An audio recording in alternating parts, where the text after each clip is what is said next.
राजनीति का पारक्रम है। नमस्कार, आप देख रहे हैं रिपब्लिक भारत में, हूं आपके साथ विवेक चांडिल्य। नमस्कार, आपके साथ मैं हूं श्वेता त्रिपाठी। तो आज बंगाल में जो कुछ देखने को मिला उसके बाद साफ तौर पे ये जाहिर है कि किस तरीके से बीजेपी ने अपना परचम बंगाल में लहराने के लिए अपने मंसूबे साफ कर दिया। अमित शाह ने ललकारा ममता बनर्जी को। पल पल अपडेट देने के लिए हमारे साथ हमारे सहयोगी भी इस वक्त जुड़ चुके हैं। रीमा खुद मिदनापुर में मौजूद है, कोलकाता में मौजूद है अनुपमा, और साथ में पीयूष भी हमारे साथ कोलकाता में मौजूद है। अनुपमा, सबसे पहले ये बताइए कि इस वक्त बहुत इंपॉर्टेंट मीटिंग चल रही है, अमित शाह उस मीटिंग को चेयर कर रहे हैं, अध्यक्षता अमित शाह कर रहे हैं। क्या कुछ इस बैठक में अभी फिलहाल देखने को मिल रहा है? बिल्कुल श्वेता, देखिए बहुत इंपॉर्टेंट मीटिंग की आपने बात की है, लेकिन अभी मैं आपको बता दूं कि मीटिंग जो है अभी शुरू नहीं हो पाई है। सबसे बड़ा अपडेट यही है कि मीटिंग जो है अभी शुरू नहीं हो पाई है, क्योंकि गृह मंत्री अमित शाह जो है आ गए थे यहाँ पर, लेकिन किसी वजह से वो जो है बाहर निकले हैं कैलाश विजयवर्गीय के साथ। इसीलिए तमाम जो मंत्रियों की बात कर लीजिए या एमपीज की बात कर लीजिए, वो यहाँ पहुंच चुके हैं, लेकिन अभी अमित शाह जो है नहीं पहुंचे हैं। और जैसे अमित शाह पहुंचेंगे उसके बाद जो है मीटिंग की शुरुआत कर दी जाएगी। मीटिंग में ये डिसाइड किया जाएगा, जितने भी लोगों से हमने बातचीत की उन्होंने यही बताया कि मीटिंग में दरअसल ये डिसाइड किया जाएगा कि आखिर बंगाल की धरती पर जो है किस तरीके से ममता का सफाया हो सके, साथ ही केंद्र सरकार की जितनी योजनाएं हैं उनको जो है लोगों तक कैसे पहुंचाया जाए। साथ ही लोगों के लिए जानना बहुत ज्यादा जरूरी है कि आखिर इस मीटिंग में जो है कौन कौन मौजूद है। मैं आपको सबसे पहले लिस्ट बता देती हूँ कि देखिए अंदर जो है भी होटल में कौन कौन मौजूद है। देवश्री बिल्कुल अनुपमा, लेकिन इस बार बीजेपी ने प्रण लिया है कि 200 से ज्यादा सीटें जीतेगी बीजेपी, और हमने देखा था कि किस तरह 2019 के लोकसभा चुनाव में बीजेपी ने बहुत बड़ी कामयाबी हासिल की थी। रीमा हमारे साथ मौजूद है। रीमा, आप ग्राउंड जीरो पर मौजूद है, बताइए लोग क्या कह रहे हैं? दरअसल मैं मेदिनीपुर से सफर करते हुए अब दुर्गापुर में हूं और मैं बोलपुर पहुंचूंगी, क्योंकि 2 दिवसीय चूंकि अमित शाह का दौरा था, तो आज एक दिन का कार्यक्रम मेदिनीपुर में खत्म हो चुका है। मीटिंग की हम चर्चा कर रहे हैं कि मीटिंग वो कर रहे हैं, और मीटिंग से बड़ी बातें निकलकर सामने इस लिहाज से आनी है क्योंकि आपने देखा होगा कि बीजेपी ने जो ताकत झोंकी और बीजेपी ने जो दमखम लगाया मेदिनीपुर के चुनावी मंच से, जो अमित शाह ने हुंकार भरी और जिस तरीके से एक के बाद एक बड़े चेहरों ने पार्टी को ज्वाइन किया, यानी बीजेपी को ज्वाइन किया, उसके बाद उत्साह लाजिमी है उन कार्यकर्ताओं में, बीजेपी के उन कार्यकर्ताओं में जिन्होंने आज भी राजनीतिक हिंसा झेली है। लेकिन इससे पहले मैं ये दिखाना चाहती हूँ अपने दर्शकों को कि आज अमित शाह ने किस तरीके से चुनावी शंखनाद के दौरान ममता के लिए हुंकार भरी है, ललकारा है दीदी को कि अब बंगाल को परिवर्तन चाहिए, अब बंगाल में बदलाव। और रीमा, साफ तौर पे यही कहा गया अमित शाह की ओर से कि उखाड़ फेंकेंगे टीएमसी को। पीयूष मेरे साथ इस वक्त जुड़े हुए हैं। पीयूष, ये मीटिंग इसलिए इंपॉर्टेंट हो जाती है क्योंकि अगर इसमें देखें तो मध्य प्रदेश से नरोत्तम मिश्रा को बुलाया गया है, उत्तर प्रदेश से डिप्टी सीएम केशव प्रसाद मौर्य को बुलाया गया है, यानी आप अंदाजा लगाइए कि स्ट्रैटेजी कितनी बड़ी बन रही है बंगाल फतेह के लिए। बिल्कुल बिल्कुल बिल्कुल, मैं आपको बता दूं,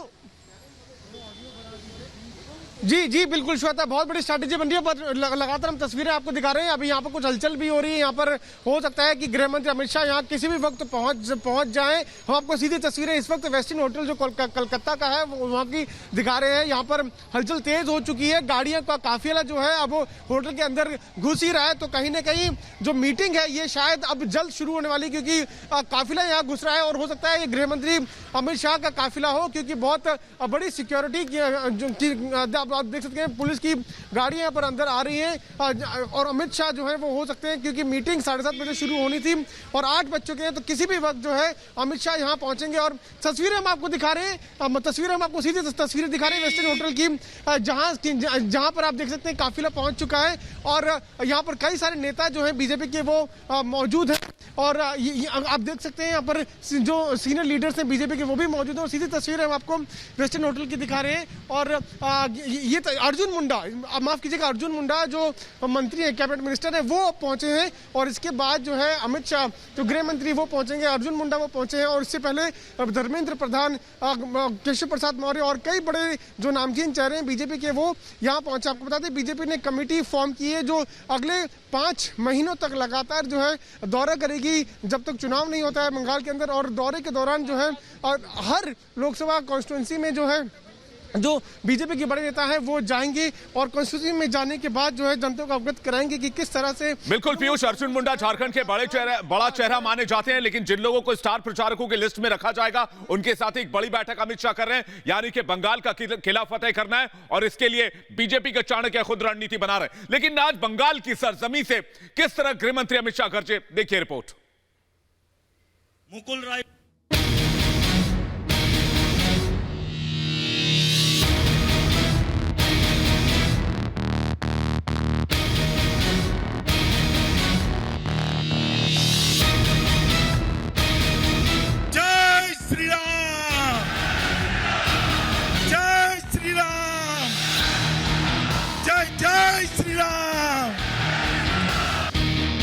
जय श्री राम के नारे के साथ ये अमित शाह का प्रण है कि बंगाल में इस बार बीजेपी की सरकार बनेगी।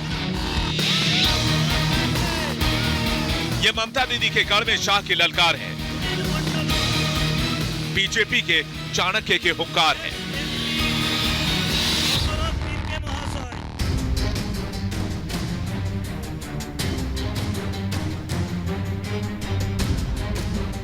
पश्चिम बंगाल में विधानसभा चुनाव भले ही अब कुछ महीने दूर हों, लेकिन सियासी पारा अभी से चढ़ने लग गया है।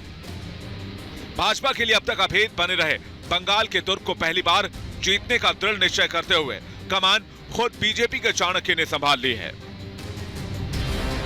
ममता के गढ़ को भेदने के लिए गृह मंत्री अमित शाह लगातार दूसरे महीने बंगाल के दौरे पर हैं। शाह ने बंगाल की जनता से वायदा किया है कि 5 साल दीजिए, बंगाल को वो सोनार बांग्ला बना देंगे। एक 5 साल भारतीय जनता पार्टी को दे दीजिए, हम बंगाल को सोनार बांग्ला बनाकर रहेंगे। पश्चिम बंगाल का किला अभी तक बीजेपी के लिए अभेद रहा है, लेकिन शाह ने ऐलान कर दिया है कि बंगाल की जनता बदलाव मांग रही है और बीजेपी इस बार 200 से ज्यादा सीटें जीतकर सरकार बनाएगी। शाह ने टीएमसी को उखाड़ने का प्रण भी लिया। और दीदी कान खोल कर सुन लो, आज लाखों लोगों की हाजिरी में कहने आया हूं मैं, जब विधानसभा के चुनाव का परिणाम आए, परिणाम देख लेना, इस बार 200 सीटों से ज्यादा सीटों के साथ भारतीय जनता पार्टी की सरकार बनने जा रही है।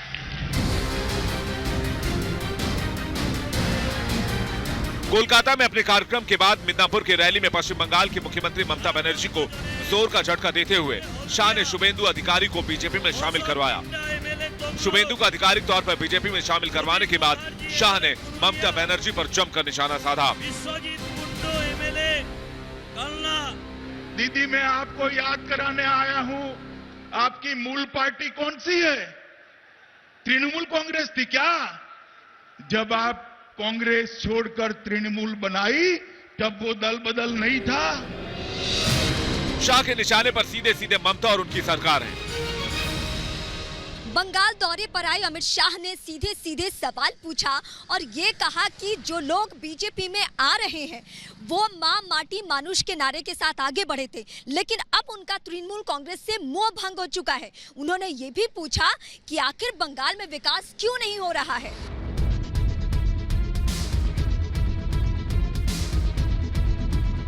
शाह ने आरोप लगाया कि ममता केवल अपने भतीजे और करीबी मंत्रियों को पद देना चाहती हैं।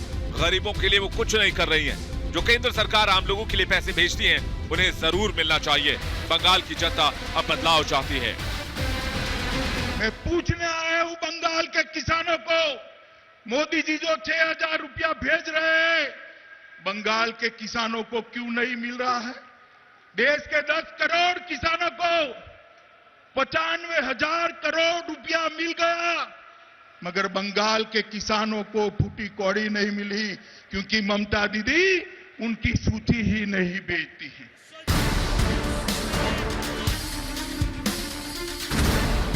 ममता की टीएमसी में टूट पड़ रही है। बीजेपी ने अपनी पूरी ताकत अभी से लगा दी है। ये बंगाल के रण में अमित शाह का प्रण है कि बंगाल की धरती पर कमल खिलाना है। राजनीति का पाराक्रम है। नमस्कार, आप देख रहे हैं रिपब्लिक भारत में हूं आपके साथ विवेक चांडिल्य। नमस्कार, आपके साथ मैं हूं श्वेता त्रिपाठी। तो आज बंगाल में जो कुछ देखने को मिला उसके बाद साफ तौर पे ये जाहिर है कि किस तरीके से बीजेपी ने अपना परचम बंगाल में लहराने के लिए अपने मंसूबे साफ कर दिया। अमित शाह ने ललकारा ममता बनर्जी को। पल पल अपडेट देने के लिए हमारे साथ हमारे सहयोगी भी इस वक्त जुड़ चुके हैं। रीमा खुद मिदनापुर में मौजूद है, कोलकाता में मौजूद है, अनुपमा और साथ में पीयूष भी हमारे साथ कोलकाता में मौजूद है। अनुपमा, सबसे पहले ये बताइए कि इस वक्त बहुत इंपॉर्टेंट मीटिंग चल रही है, अमित शाह उस मीटिंग को चेयर कर रहे हैं, अध्यक्षता अमित शाह कर रहे हैं, क्या कुछ इस बैठक में अभी फिलहाल देखने को मिल रहा है? बिल्कुल श्वेता, देखिए बहुत इंपॉर्टेंट मीटिंग की आपने बात की है, लेकिन अभी मैं आपको बता दूं कि मीटिंग जो है अभी शुरू नहीं हो पाई है। सबसे बड़ा अपडेट यही है कि मीटिंग जो है अभी शुरू नहीं हो पाई है क्योंकि गृह मंत्री अमित शाह जो है आ गए थे यहाँ पर, लेकिन किसी वजह से वो जो है बाहर निकले हैं कैलाश विजयवर्गीय के साथ। इसीलिए तमाम जो मंत्रियों की बात कर लीजिए या एमपीज की बात कर लीजिए वो यहाँ पहुंच चुके हैं, लेकिन अभी अमित शाह जो है नहीं पहुंचे हैं। और जैसे अमित शाह पहुंचेंगे उसके बाद जो है मीटिंग की शुरुआत कर दी जाएगी। मीटिंग में ये डिसाइड किया जाएगा, जितने भी लोगों से हमने बातचीत की उन्होंने यही बताया कि मीटिंग में दरअसल ये डिसाइड किया जाएगा कि आखिर बंगाल की धरती पर जो है किस तरीके से ममता का सफाया हो सके, साथ ही केंद्र सरकार की जितनी योजनाएं हैं उनको जो है लोगों तक कैसे पहुंचाया जाए। साथ ही लोगों के लिए जानना बहुत ज्यादा जरूरी है कि आखिर इस मीटिंग में जो है कौन कौन मौजूद है। मैं आपको सबसे पहले लिस्ट बता देती हूँ कि देखिए अंदर जो है भी होटल में कौन कौन मौजूद है। देवोश्री बिल्कुल अनुपमा, लेकिन इस बार बीजेपी ने प्रण लिया है कि 200 से ज्यादा सीटें जीतेगी बीजेपी। और हमने देखा था कि किस तरह 2019 के लोकसभा चुनाव में बीजेपी ने बहुत बड़ी कामयाबी हासिल की थी। रीमा हमारे साथ मौजूद है। रीमा, आप ग्राउंड जीरो पर मौजूद है, बताइए लोग क्या कह रहे हैं? दरअसल मैं मेदिनीपुर से सफर करते हुए अब दुर्गापुर में हूं और मैं बोलपुर पहुंचूंगी क्योंकि 2 दिवसीय चूंकि अमित शाह का दौरा था तो आज एक दिन का कार्यक्रम मेदिनीपुर में खत्म हो चुका है। मीटिंग की हम चर्चा कर रहे हैं कि मीटिंग वो कर रहे हैं और मीटिंग से बड़ी बातें निकलकर सामने इस लिहाज से आनी है क्योंकि आपने देखा होगा कि बीजेपी ने जो ताकत झोंकी और बीजेपी ने जो दमखम लगाया मेदिनीपुर के चुनावी मंच से, जो अमित शाह ने हुंकार भरी और जिस तरीके से एक के बाद एक बड़े चेहरों ने पार्टी को ज्वाइन किया यानी बीजेपी को ज्वाइन किया, उसके बाद उत्साह लाजिमी है उन कार्यकर्ताओं में, बीजेपी के उन कार्यकर्ताओं में जिन्होंने आज भी राजनीतिक हिंसा झेली है। लेकिन इससे पहले मैं ये दिखाना चाहती हूँ अपने दर्शकों को कि आज अमित शाह ने किस तरीके से चुनावी शंखनाद के दौरान ममता के लिए हुंकार भरी है, ललकारा है दीदी को कि अब बंगाल को परिवर्तन चाहिए, अब बंगाल में बदलाव। और रीमा, साफ तौर पे यही कहा गया अमित शाह की ओर से कि उखाड़ फेंकेंगे टीएमसी को। पीयूष मेरे साथ इस वक्त जुड़े हुए हैं। पीयूष, ये मीटिंग इसलिए इंपॉर्टेंट हो जाती है क्योंकि अगर इसमें देखें तो मध्य प्रदेश से नरोत्तम मिश्रा को बुलाया गया है, उत्तर प्रदेश से डिप्टी सीएम केशव प्रसाद मौर्य को बुलाया गया, यानी आप अंदाजा लगाइए कि स्ट्रैटेजी कितनी बड़ी बन रही है बंगाल फतेह के लिए। बिल्कुल बिल्कुल बिल्कुल, मैं आपको बता दूं, जी बिल्कुल श्वेता, बहुत बड़ी स्ट्रैटेजी बन रही है। पर लगातार हम तस्वीरें आपको दिखा रहे हैं। अभी यहाँ पर कुछ हलचल भी हो रही है। यहाँ पर हो सकता है कि गृह मंत्री अमित शाह यहाँ किसी भी वक्त पहुंच जाएं। हम आपको सीधी तस्वीरें इस वक्त वेस्टर्न होटल जो कलकत्ता का है वो वहाँ की दिखा रहे हैं। यहाँ पर हलचल तेज हो चुकी है, गाड़ियों का काफिला जो है अब होटल के अंदर घुस ही रहा है। तो कहीं ना कहीं जो मीटिंग है ये शायद अब जल्द शुरू होने वाली, क्योंकि काफिला यहाँ घुस रहा है और हो सकता है ये गृह मंत्री अमित शाह का काफिला हो, क्योंकि बहुत बड़ी सिक्योरिटी आप देख सकते हैं, पुलिस की गाड़ियां यहाँ पर अंदर आ रही हैं। और अमित शाह जो है वो हो सकते हैं, क्योंकि मीटिंग 7:30 बजे शुरू होनी थी और 8 बज चुके हैं, तो किसी भी वक्त जो है अमित शाह यहाँ पहुंचेंगे। और तस्वीरें हम आपको दिखा रहे हैं, तस्वीरें हम आपको सीधी तस्वीरें दिखा रहे हैं वेस्टर्न होटल की, जहां पर आप देख सकते हैं काफिला पहुंच चुका है और यहाँ पर कई सारे नेता जो है बीजेपी के वो मौजूद हैं।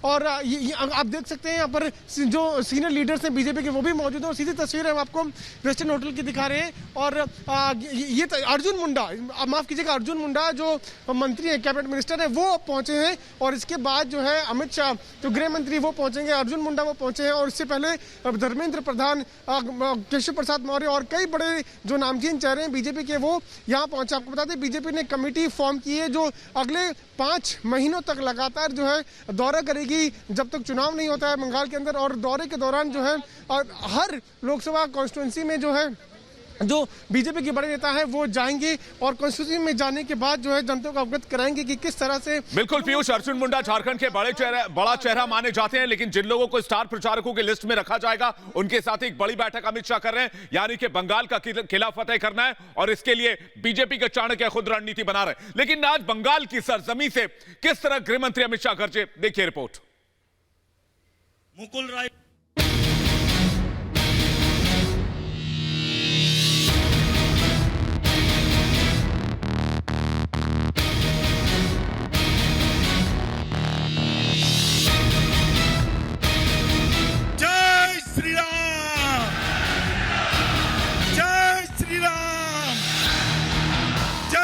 जय श्री राम। जय श्री राम के नारे के साथ ही अमित शाह का प्रण है कि बंगाल में इस बार बीजेपी की सरकार बनेगी। ये ममता दीदी के गढ़ में शाह की ललकार है, बीजेपी के चाणक्य के हुंकार है।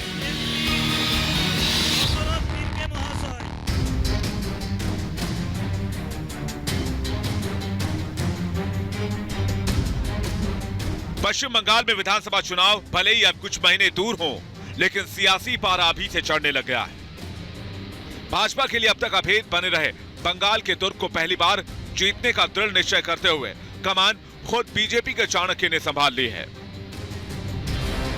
ममता के गढ़ को भेदने के लिए गृह मंत्री अमित शाह लगातार दूसरे महीने बंगाल के दौरे पर हैं। शाह ने बंगाल की जनता से वायदा किया है कि 5 साल दीजिए, बंगाल को वो सोनार बांग्ला बना देंगे। एक 5 साल भारतीय जनता पार्टी को दे दीजिए, हम बंगाल को सोनार बांग्ला बनाकर रहेंगे। पश्चिम बंगाल का किला अभी तक बीजेपी के लिए अभेद रहा है, लेकिन शाह ने ऐलान कर दिया है कि बंगाल की जनता बदलाव मांग रही है और बीजेपी इस बार 200 से ज्यादा सीटें जीतकर सरकार बनाएगी। शाह ने टीएमसी को उखाड़ने का प्रण भी लिया। और दीदी, कान खोल कर सुन लो, आज लाखों लोगों की हाजिरी में कहने आया हूं मैं, जब विधानसभा के चुनाव का परिणाम आए, परिणाम देख लेना, इस बार 200 सीटों से ज्यादा सीटों के साथ भारतीय जनता पार्टी की सरकार बनने जा रही है।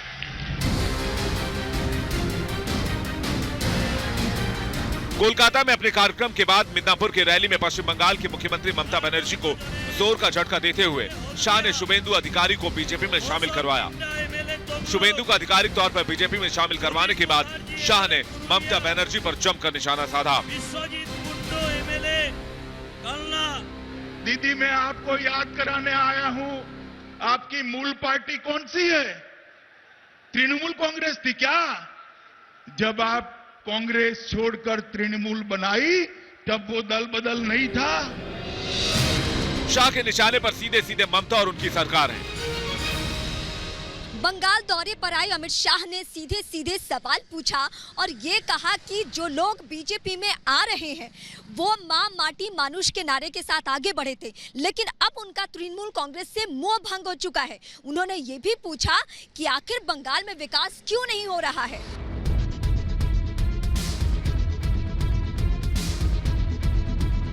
शाह ने आरोप लगाया कि ममता केवल अपने भतीजे और करीबी मंत्रियों को पद देना चाहती हैं।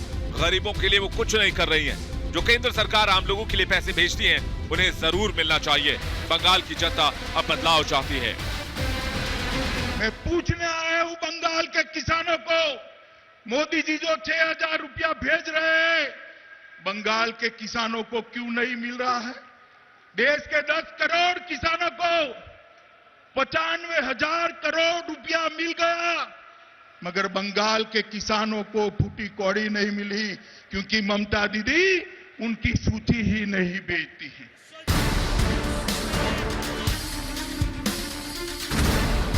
ममता की टीएमसी में टूट पड़ रही है। बीजेपी ने अपनी पूरी ताकत अभी से लगा दी है। ये बंगाल के रण में अमित शाह का प्रण है कि बंगाल की धरती पर कमल खिलाना है। Bureau report, Republic Bharat. तो इस वक्त एक और बड़ी खबर का रुख करते हैं। मिदनापुर में बीजेपी कार्यकर्ताओं पर हमला किया गया है। ये देखिए किस तरीके से बौखलाहट नजर आती है टीएमसी की। मिदनापुर में आज गृह मंत्री अमित शाह ने रैली की थी और उसी रैली में शामिल होने के लिए बीजेपी के कार्यकर्ता गए थे और जब बीजेपी के कार्यकर्ता वापस लौट रहे थे तो उनकी गाड़ियों पर पत्थर बरसाए गए। लेकिन याद होगा अमित शाह ने साफ तौर पर ललकारा ममता बनर्जी को और कहा कि जितना भी हमें परेशान करोगे या हमला करोगे हम उतना ही मजबूत होंगे। मेरे साथ रीमा भी जुड़ी हुई है, मेरे साथ अनुपमा भी जुड़ी हुई है। रीमा, मिदनापुर की उस रैली में आप लोग भी थे, सुबह से आप रिपोर्टिंग कर रही हैं, लेकिन जो बौखलाहट है ममता बनर्जी की वो कम हो नहीं रही है। तो अमित शाह ने भी साफ तौर पे कह दिया है कि जितने भी हमले करोगे हर हमले से हम उतने ही मजबूत होंगे।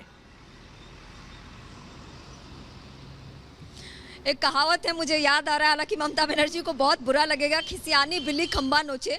दरअसल उसी दौर में पहुंच चुकी है ममता बनर्जी। कायदे से तो उन्हें अपने पार्टी को एकजुट करना चाहिए, जो बचे हुए लीडर्स हैं उनको बचाना चाहिए, लेकिन ऐसा होता हुआ फिलहाल नजर नहीं आ रहा है। वो अभी भी वही राह अपना रही है पश्चिम बंगाल में, यानी राजनीतिक हिंसा, यानी चुनावी रंजिश, यही उनका कदम रहा है और यही आज भी हमने देखा। यानी मेदिनीपुर से जब कार्यकर्ता निकले, पश्चिमी मेदिनीपुर पहुंचे, वहां पे उनके ऊपर सीधे सीधे हमला किया गया। ममता को अपने चरित्र में, अपने अंदाज में, अपने तेवर में बदलाव लाना चाहिए, क्योंकि इस तरीके से राजनीति बिल्कुल नहीं होती है। मुझे लगता है कि एक के बाद एक जो उनके अपने छोड़ रहे हैं ना, उसके पीछे इकलौती वजह यही है कि ममता का तेवर अब बहुत अलग हो चुका है। वो पब्लिक के लिए सोचती नहीं है। जी रीमा, लेकिन पहले जेपी नड्डा और उनके काफिले को निशाना बनाया गया, और अब जब गृह मंत्री पश्चिम बंगाल के दौरे पर हैं तो भी देखा जा रहा है कि बीजेपी कार्यकर्ताओं को निशाने पर लिया जा रहा है और आरोप टीएमसी पर लग रहे हैं। आखिर ये ममता बनर्जी को एक्सपोज नहीं कर रहा है तो और क्या कर रहा है? अनुपमा, ममता बनर्जी की जो कार्यशैली अगर कहें तो गलत नहीं होगा, इसी कार्यशैली पर वो चुनाव लड़ती और जीतती आई हैं और अब वो एक्सपोज हो रही हैं। बिल्कुल विवेक, आपने सही कहा कि ममता बनर्जी जो है इसी कार्यशैली पर चुनाव लड़ती है। देखिए, हमने बहुत सारे नेताओं से बातचीत की, हमने अर्जुन सिंह से बातचीत की, नरोत्तम मिश्रा से की, केशव प्रसाद मौर्य से बातचीत की, उन सब ने एक ही बात बोली। जब हमने अटैक की बात उनसे पूछी तो उन्होंने कहा कि ये साफ पता चल रहा है कि ममता बनर्जी जो है इस वक्त कितनी ज्यादा बौखलाई हुई है। उन्हें पता है कि उनकी हार होगी और इसी वजह से उनकी बौखलाहट दिखाई दे रही है कि वो बीजेपी नेताओं को जो है निशाना बना रही है। इतना ही नहीं, नेताओं ने यह भी कहा कि ऐसा हो सकता है कि कल कई बड़े बड़े नेताओं पर जो है हमले हो जाए और उसके बाद ममता सरकार बोले कि हमारी तरफ से जो है चौकसी बरती गई थी। और इसीलिए देखिए, कोशिश जो है दो स्ट्रैटेजी यहां पर चलाई गई है। आज जब अमित शाह की रैली की बात करें, अमित शाह की सुरक्षा की बात करें, तो सीआरपीएफ लगाई गई थी। खुद आईजी जो है पहुंचे थे तमाम जायजा लेने के लिए, लेकिन अगर आप उस जगह से थोड़ा सा आगे जाते तो वहां पर आपको सुरक्षा कोई नजर नहीं आती। हालांकि हम इस होटल की बात करें तो होटल में सुरक्षा की पूरे इंतजाम किए गए हैं, लेकिन जब आप जनता के बीच जाएंगे तो जनता सिर्फ एक ही बात कह रही है कि कौन सी सुरक्षा व्यवस्था की बात जो है ममता सरकार करती है। सुरक्षा व्यवस्था जो है कहीं पे भी नहीं है, कानून व्यवस्था ठप पड़ी हुई है। महिलाओं का कहना है कि हमें डर लगता है, रात तो छोड़ दीजिए, हम तो दिन में भी जो है अपने घर से बाहर नहीं निकल पाते। इस तरीके की कानून व्यवस्था जो है दी जाती है। और बिल्कुल अनुपमा, लेकिन सबसे बड़ी बात यह है कि 40 साल तक लेफ्ट का किला रहा, उस लेफ्ट के किले में ममता बनर्जी ने मां माटी मानुष का नारा देकर सेंध लगाई, लेकिन जब धरातल पर हकीकत देखने की बात सामने आई तो ममता बनर्जी अपनी उसी लाइन से भटक गई और कहीं और चली गई, अपीजमेंट पॉलिटिक्स करने लग गई। विवेक, 2011 में यही मां माटी मानुष का नारा था जिसको जो आगे धार बनाते हुए ममता बनर्जी आई थी, लेकिन अब यही धार उनके लिए भारी पड़ती नजर आ रही है। फिलहाल आज लगातार हमने देखा कि किस तरीके से हुंकार भरी अमित शाह ने ललकारा है उन्होंने ममता बनर्जी को और साफ तौर पे कह दिया कि 2021 बीजेपी जीत करके दिखाएगी। बता दें आपको कि अमित शाह ने स्वामी विवेकानंद को श्रद्धांजलि अर्पित करते हुए दौरे की शुरुआत की। मिदनापुर में किसान के घर दोपहर का भोजन किया और संदेश देने की कोशिश की कि बीजेपी किसानों के साथ है।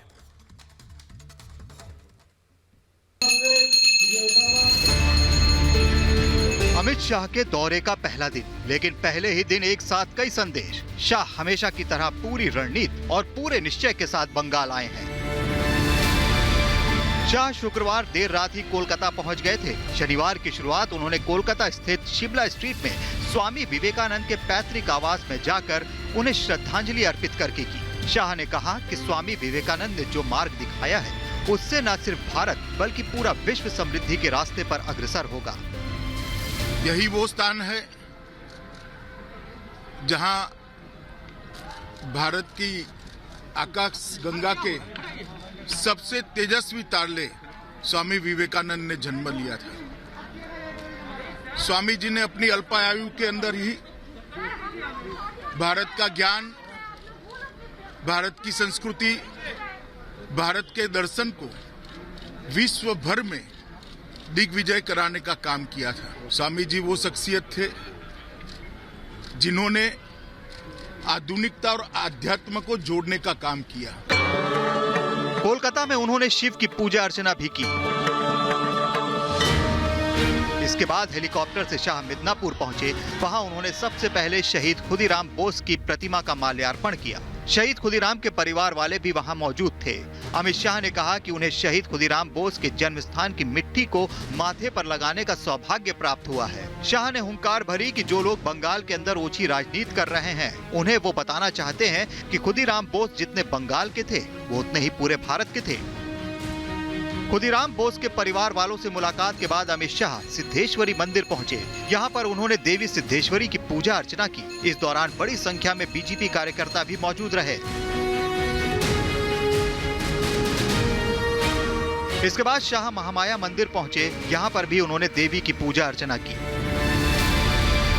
दोपहर का भोजन उन्होंने मिदनापुर में एक किसान सनातन सिंह के घर किया।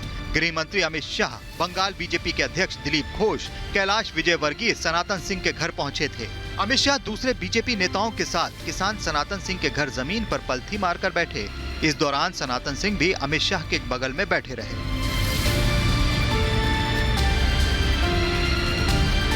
भोजन करने के बाद अमित शाह समेत दूसरे बीजेपी नेताओं ने किसान परिवार के संग तस्वीरें भी खिंचवाई।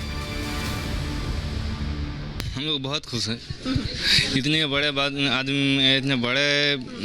आदमी जो हमारे गांव में आए, हमारे घर में आए, इसमें बहुत खुश हैं। जब आपको ये पता चला कि यहाँ पे अमित शाह आने वाले हैं, तो आप लोगों को कितनी खुशी हुई और तैयारियां क्या क्या करने लगे थे? खुशियाँ तो बहुत हुई। तैयारी वही इधर सब सजाने के लिए अल्पना दिया है, लाता दिया है, और इधर जो रंग करने के लिए मैंने करा है इधर। किसान के घर भोजन करके शाह ने एक संदेश भी देने की कोशिश की कि बीजेपी के लिए किसानों का हित सर्वोपरि है। Bureau report, Republic Bharat. तो राजनीति में हर एक कदम मायने रखता है और इसीलिए कहा जाता है कि जो उन कदमों पे चलता है गिन करके फतेह वही करता है। और रीमा मेरे साथ जुड़ी हुई है, पीयूष मेरे साथ जुड़े हुए, अनुपमा मेरे साथ है। रीमा, आज हमने देखा कि किस तरीके से किसान परिवार के घर गए, वहां पर खाना खाया। एक बहुत बड़ा संदेश अमित शाह ने दिया दिल्ली में उन किसानों को जो आंदोलन कर रहे हैं कि सरकार प्रतिबद्ध है किसानों के लिए, और किसानों के साथ देखिए कैसे वो लगातार आगे की राह बनाने की कोशिश कर रही है। दिन भर में श्वेता इस बात को दोहराती रही अपने दर्शकों के सामने कि भले ही पश्चिम बंगाल के एक गांव के घर में जाकर अमित शाह भोजन कर रहे हो किसान परिवार के घर में, लेकिन संदेश दिल्ली को देना है। उस दिल्ली को जहां पे किसान जिद पे है, कुछ किसानों के जहन में भ्रम डाला गया है, गलतफहमियां डाली गई है, तो वो दिखाने की कोशिश कर रहे हैं। और चूंकि मिदनापुर पे अगर हम फोकस करें तो ये किसानों का इलाका है। यहाँ 2 बड़े किसान आंदोलन हुए हैं जिससे राजनीति में ममता बनर्जी को स्थापित करने का मौका मिला। वो सिंगूर और नंदीग्राम का आंदोलन था। तो बहुत अच्छे तरीके से और बखूबी जानते हैं अमित शाह कि यहाँ अगर वो किसान को वैल्यू देते हैं तो ना सिर्फ पश्चिम बंगाल में उन्हें फायदा पहुंचेगा, बल्कि जो दिल्ली का आंदोलन है या अन्य राज्यों में जो किसान थोड़े नाराज चल रहे हैं और उनकी नाराजगी कैसे दूर की जा सकती है, इसको लेकर लगातार उन्होंने कदम उठाया और वाकई बड़ी लकीर खींचने की कोशिश की और ये दिखा दिया। बिल्कुल, बंगाल की जमीन से एक तरह से रीमा, बंगाल की सरजमी से उन्होंने एक तीर से 2 निशाना साधने की कोशिश की। एक तरफ बंगाल में ममता बनर्जी को निशाने पर लिया, तो वहीं किसानों के साथ होने का संदेश भी दिया। हमारे साथ पीयूष हैं। पीयूष, जहां पर मौजूद है वहां अमित शाह की मीटिंग कभी भी शुरू हो सकती है। पीयूष, आपसे जानना चाहेंगे मीटिंग के बारे में बताइए, और ये भी बताइए कि अमित शाह केंद्रीय गृह मंत्री वहां कितनी देर में पहुंचने वाले हैं।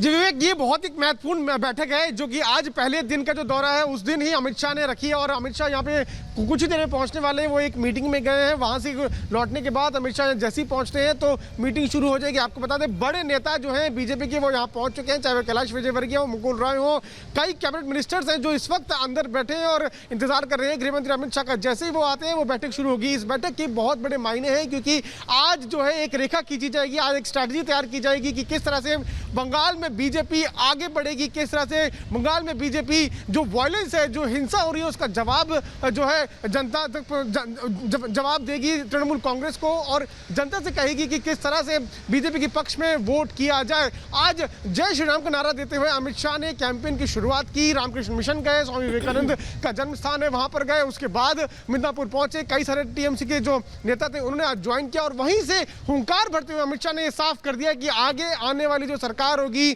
प्रदेश में वो होगी बीजेपी की। और उसके लिए उन्होंने एक बात, बहुत बड़ी बात ये भी कही कि जितने हमले ममता बनर्जी करवाएंगी उतना ही ताकत जो है बीजेपी को मिलेगा और लगातार जो है बीजेपी। और बहुत सारी ऐसी बातें भी हमें आज देखने को मिली पीयूष, जो सीधे सीधे पश्चिम बंगाल के लोगों के दिलों को छूती हैं। चाहे हम बात करें रामकृष्ण मिशन में जाना हो, वहां पर स्वामी विवेकानंद को श्रद्धांजलि देना हो, या फिर सिद्धेश्वरी मां के को जाकर के पुष्प अर्पित करने हो, ये वो सारी चीजें हैं अनुपमा जो बंगाल को बहुत छूती है। और शायद ये कहें कि आज अमित शाह ने अपने पहले दिन के दौरे में बंगाल के लोगों के दिलों को छू लिया। बिल्कुल, और देखिए ये इसीलिए जरूरी हो जाता है क्योंकि हमें याद करना पड़ेगा प्रधानमंत्री नरेंद्र मोदी जब राजधानी दिल्ली गए थे, जब वहां पर उन्होंने स्वामी विवेकानंद की मूर्ति का अनावरण किया था, उस वक्त जो दिल्ली के अंदर लेफ्ट समूह का कह लीजिए या उसका गिरोह कह लीजिए, जेएनयू जो कहा जाता है, वहां पर किस तरीके से हंगामा हुआ था। और इसीलिए आज बंगाल की धरती से जो है अमित शाह ने कोशिश ये की कि जो लेफ्ट कार्यकर्ता है उन्हें ये बताया जाए कि अब पश्चिम बंगाल में जो है लेफ्ट का बिल्कुल भी राज नहीं चलने वाला है। अब भारतीय जनता पार्टी आएगी, लोकतंत्र की बात होगी, यहाँ पर स्वतंत्रता की बात होगी। और इसीलिए जो है कोशिश की गई अमित शाह की तरफ से कि आज स्वामी विवेकानंद की मूर्ति पर जब उन्होंने अनावरण किया, हालांकि उसके बाद जब उन्होंने मीडिया से बातचीत की तो उन्होंने पश्चिम बंगाल के बारे में ज्यादा कोई बातचीत नहीं की। उन्होंने सीधे सीधे स्पष्ट तौर पर कहा कि भारतीय जनता पार्टी और स्वामी विवेकानंद की विचारधारा एक जैसी है। हालांकि एक और बात बहुत महत्वपूर्ण है कि पहले जब अमित शाह से पूछा जाता था कि स्वामी विवेकानंद और भारतीय जनता पार्टी की विचारधारा के बारे में, तो वो एक ही बात कहते थे कि ममता बनर्जी और स्वामी विवेकानंद का कभी कोई नाता नहीं हो सकता। इसीलिए जो है आपको याद भी होगा कि एक वक्त ऐसा था जब स्वामी विवेकानंद की मूर्ति को जो है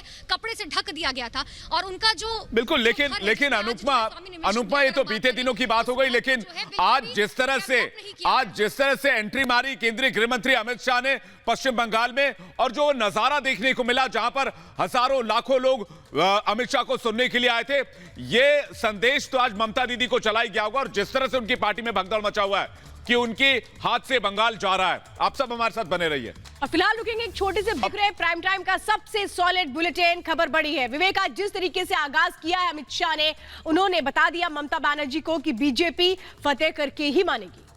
बिल्कुल, पश्चिम बंगाल में आज वही हुआ जिसका पहले से अंदाजा था। मिदनापुर में शाह के मंच पर कमल थामने वालों की आज लंबी फेहरिस्त दिखी। शुभेंदु अधिकारी के साथ 9 विधायक और 1 सांसद और 1 पूर्व सांसद समेत 6 दर्जन से ज्यादा नेता बीजेपी में शामिल हो गए। तो शाह की हुंकार से ममता की कुर्सी आज जरूर हिल गई होगी।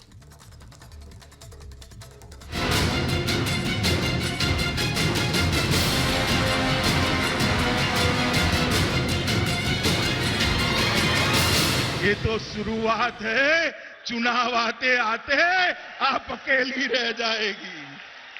चुनाव आते आते जिस प्रकार की सुनामी को मैं बंगाल में देख रहा हूं, मित्रों, इसकी कल्पना शायद ममता दीदी ने नहीं करी हो। पश्चिम बंगाल की राजनीतिक गलियारों में आजकल एक ही नारा चल रहा है, चलो बीजेपी में। चाहे वो दीदी की तानाशाही से तंग उनके नेता हो या सीपीएम या फिर किसी दूसरी पार्टी के, सभी बागियों में कमल थामने की होड़ मच गई है। एक एमपी, 9 एमएलए, एक एक्स मिनिस्टर, एक एमओएस, 15 काउंसिलर, 45 चेयरमैन और जिला पंचायत के 2 अध्यक्ष जुड़े हैं। सब पार्टी से अच्छे लोग आज भारतीय जनता पार्टी में नरेंद्र मोदी के नेतृत्व में काम करने के लिए भाजपा जोड़ रहे हैं। दीदी का घर छोड़ शुभेंदु अधिकारी ने बीजेपी में शुभ शुरुआत कर ली है। अपने नए घर में गृह प्रवेश करते ही शुभेंदु अधिकारी ने ममता बनर्जी पर जमकर हमला किया। 10 साल से बंगाल के किले पर कब्जा जमाए बैठी दीदी को हटाने के लिए बीजेपी अपनी रणनीति पर आगे बढ़ रही है। विपक्ष के बागियों को अपने पाले में कर तृणमूल का पत्ता साफ करना चाहती है बीजेपी। बंगाल में तृणमूल कांग्रेस इस बार एक 100 मिलेगा नहीं, वो तृणमूल में रहेगा नहीं। कि जिस दिन शुभेंदु अधिकारी भारतीय जनता पार्टी में आएंगे, ममता की सरकार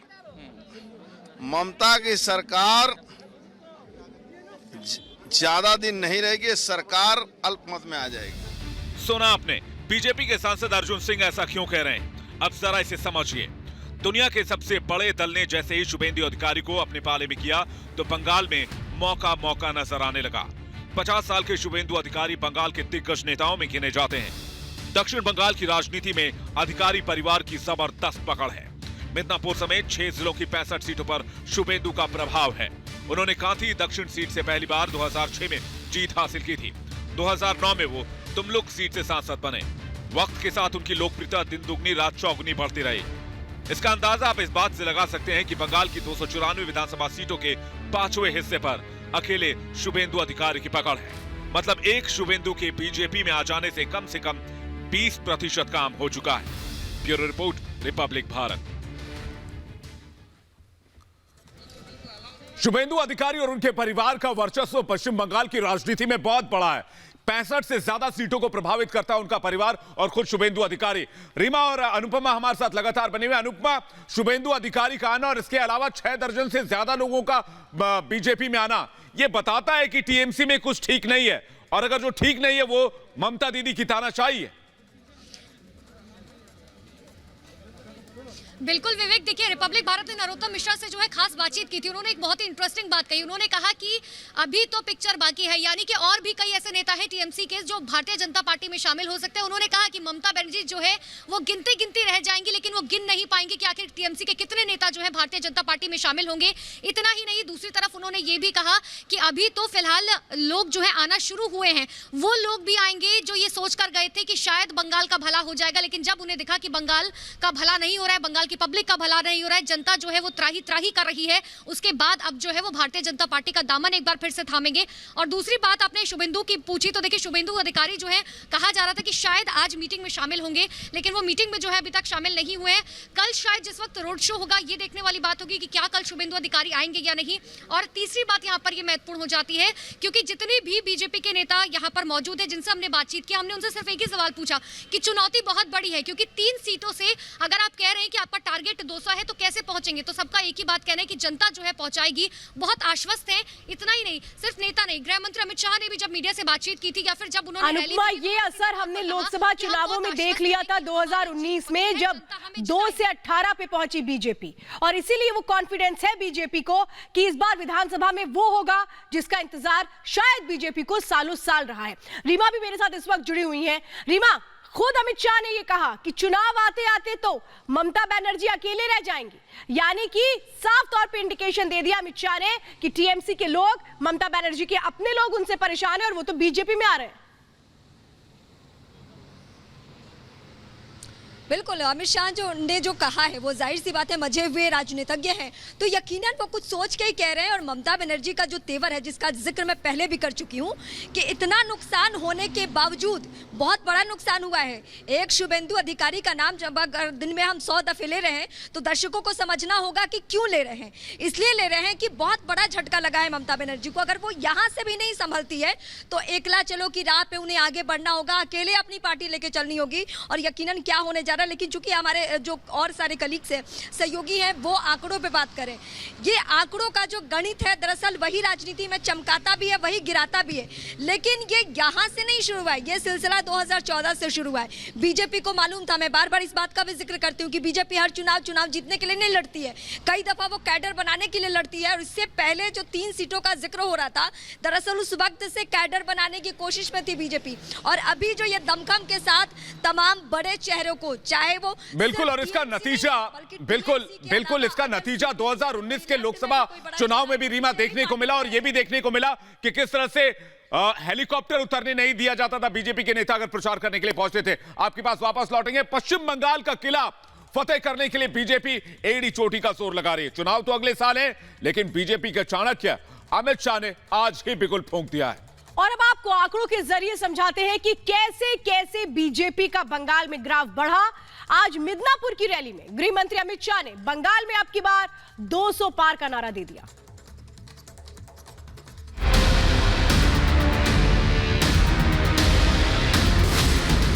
ममता बनर्जी के गढ़ में अमित शाह के लिए जन सैलाब। भारत माता की। बंगाल की जनता में गजब का उमंग और जोश। जय श्री राम, जय जय श्री राम। मिदनापुर की रैली में हर चेहरे पर उम्मीद की किरण। वंदे। 3 दशक तक कांग्रेस को मौका दिया है या नहीं दिया? दिया है ना? कम्युनिस्टों को 27 साल मौका दिया या नहीं दिया? ममता दीदी को 10 साल दिया या नहीं दिया? एक 5 साल भारतीय जनता पार्टी को दे दीजिए, हम बंगाल को सोनार बांग्ला बनाकर रहेंगे। पश्चिम बंगाल की हवा किस ओर चल रही है समझने के लिए मिदनापुर की तस्वीर काफी है। बंगाल की जमीन पर बीजेपी के पैर 1-2 दिन में नहीं जमे। ममता बनर्जी को मात देने के लिए बीजेपी के बड़े बड़े दिग्गज सालों से जीतोड़ मेहनत कर रहे हैं। बीजेपी नेताओं के ताबड़तोड़ दौरे हो रहे हैं। कभी पार्टी अध्यक्ष जेपी नड्डा जाते हैं तो कभी गृह मंत्री अमित शाह खुद कार्यकर्ताओं में जोश भरने के लिए पहुंच जाते हैं। इसी का असर है कि बंगाल के मैदान में डटे बीजेपी के एक एक सिपाही मिशन मोड में काम कर रहा है। यहां पर तृणमूल कांग्रेस को उखाड़ कर फेंक देंगे, तो मेरे साथ दोनों हाथ उठाइए, उठाइए दोनों हाथ। विजय के निश्चय की मुट्ठी बींचे और मेरे साथ बोलिए जय श्री राम। बीजेपी का जोश यूं ही हाई नहीं है। पीएम मोदी की अगुवाई में 2014 और फिर 2019 के लोकसभा चुनाव में बंगाल का पूरा समीकरण बदल गया। जरा इस आंकड़े को समझिए। 2014 लोकसभा चुनाव में बीजेपी को 17% वोट के साथ कुल 2 सीटें मिली। वहीं राज्य में मजबूत टीएमसी ने 2014 में 34 सीटें हासिल की और उसका वोट शेयर 39.7% था। 2019 के लोकसभा चुनाव के लिए पीएम मोदी ने अलग ही रणनीति बनाई थी। ममता के घर में घुसकर धुआंधार रैली की और ऐसा करिश्मा कर दिया कि लोग देखते ही रह गए। बीजेपी का न सिर्फ वोट प्रतिशत बढ़ा बल्कि सीटें भी बढ़ी। 2019 में प्रधानमंत्री मोदी को पश्चिम बंगाल की जनता ने 40.2% वोट दिया, जिसकी वजह से सीटें 2 से बढ़कर 18 हो गईं। वहीं टीएमसी को 2014 के मुकाबले 12 सीटों का नुकसान हुआ और 22 सीटें मिली। हालांकि उसका वोट शेयर बढ़कर 43.3% हो गया। वहीं 2016 के विधानसभा चुनाव में टीएमसी ने 211 सीटें जीती और तब ममता की पार्टी का वोट शेयर 44.91% था। वहीं बीजेपी के हाथ 3 सीटें लगी और बीजेपी का वोट शेयर 10.16% था। मतलब 2016 विधानसभा से तुलना करें तो 2019 लोकसभा चुनाव में बीजेपी का वोट प्रतिशत करीब 4 गुना बढ़ गया। आंकड़ों से साफ है कि इस बार बंगाल की लड़ाई काफी दिलचस्प होने वाली है। अमित शाह की रैली के साथ ट्रेलर का आगाज हो चुका है। बस फाइनल रिजल्ट के लिए कुछ महीने का और इंतजार कीजिए। Bureau report, Republic Bharat. तो आपने देखा कि किस तरह से 2014 के बाद 2020 तक 7 साल में बीजेपी ने पूरा गेम बदल दिया। बहुत बहुत शुक्रिया अनुपमा आपका और रीमा आपका भी। और विवेक, बंगाल की जनता अब ममता बनर्जी का गेम बदलने जा रही है, जो शायद 2021 में वो बदलाव होगा जिसकी ममता बनर्जी ने भी कभी कल्पना नहीं की होगी। लेकिन कल गृह मंत्री अमित शाह का वो रोड शो जिस पर सभी की निगाहें रहने वाली हैं, वो बहुत महत्वपूर्ण है, क्योंकि कल दूसरा दिन है इस दौरे का और पहले दिन शाह नीति का दीदी ने ट्रेलर देखा।